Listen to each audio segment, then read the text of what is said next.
तो basic of stock market का ये हमारा पहला वीडियो है। आज के वीडियो में हम जानेंगे स्टॉक मार्केट क्या होता है, participants of stock market, regulator of stock market, share क्या होता है, क्यों कंपनी शेयर्स इशू करती है और लोग क्यों शेयर्स को परचेज करते हैं। तो पहले मार्केट का मतलब समझते हैं। मार्केट एक ऐसी जगह होती है जहां लोग अपने इंटरेस्ट के लिए गुड्स और सर्विसेज को बाय या सेल करते हैं।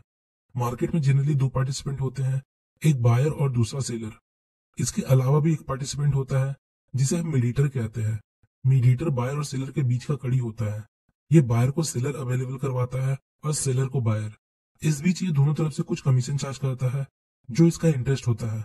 सभी मार्केट के लिए मीडिएटर की जरूरत नहीं होती, पर कुछ ऐसे स्पेशलाइज्ड मार्केट होते हैं जहां ट्रेड करने के लिए मीडिएटर की जरूरत होती है, जैसे stock market. As per SEBI rules and regulation हम बिना ब्रोकर के शेयर मार्केट में ट्रेड नहीं कर सकते। सेबी एक गवर्नमेंट बॉडी है जो शेयर मार्केट की हर एक एक्टिविटी को रेगुलेट करती है।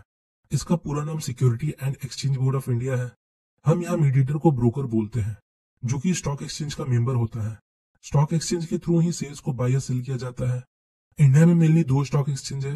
पहला बीएससी मतलब बॉम्बे स्टॉक एक्सचेंज और दूसरा एनएससी मतलब नेशनल स्टॉक एक्सचेंज।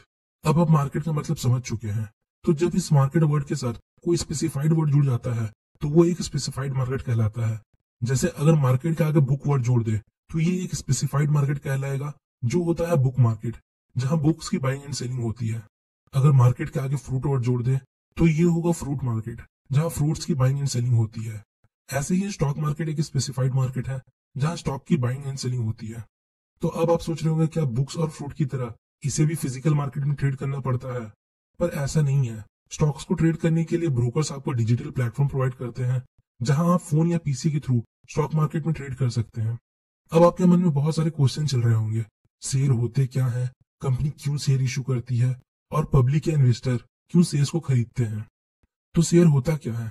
जब किसी कंपनी के ओनरशिप को फाइनाइट नंबर ऑफ यूनिट में तोड़ दिया जाता है, जहां हर यूनिट का प्राइस वैल्यू होता है, जिसे हम शेयर प्राइस कहते हैं, और इसे सेल करने के लिए प्राइमरी मार्केट में इशू कर दिया जाता है, तो इसे हम शेयर्स कहते हैं।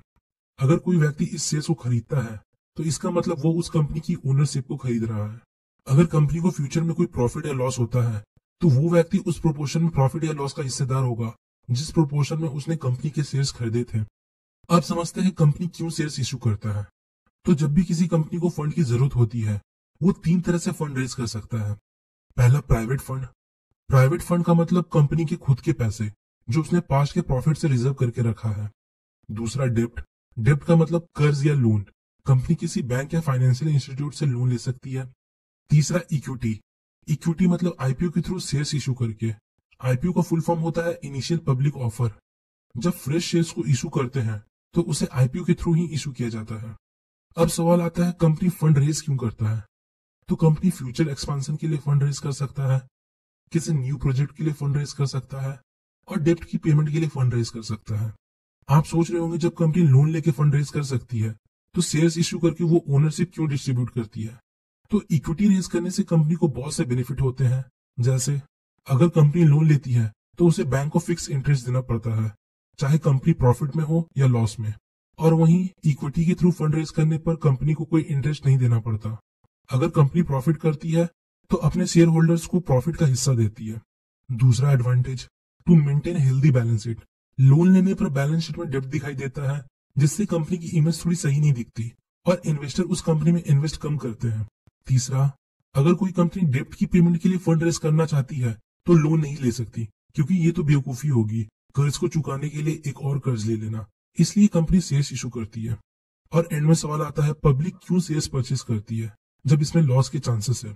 तो ऐसा है, शेयर मार्केट में जितने भी लोग इन्वॉल्व है सब पैसे के लिए और प्रॉफिट के लिए इन्वॉल्व है। एक इंडिविजुअल किसी कंपनी के शेयर्स में तभी इन्वेस्ट करता है जब उसे उस कंपनी के फंडामेंटल और पास्ट के डेटा को देखकर उसके फ्यूचर में ग्रोथ की पॉसिबिलिटी दिखती है। और अगर कंपनी ग्रो करेगा तो उसे भी प्रॉफिट होगा, इसलिए लोग शेयर्स में इन्वेस्ट करते हैं। तो होपफुली गाइस आपको इस वीडियो से थोड़ी इन्फॉर्मेशन मिली होगी। आज के लिए इतना ही। अगर आपको हमारी वीडियो पसंद आई तो हमारे चैनल को लाइक एंड सब्सक्राइब जरूर करें। मिलते हैं नेक्स्ट वीडियो में, तब तक के लिए best of luck for stock journey.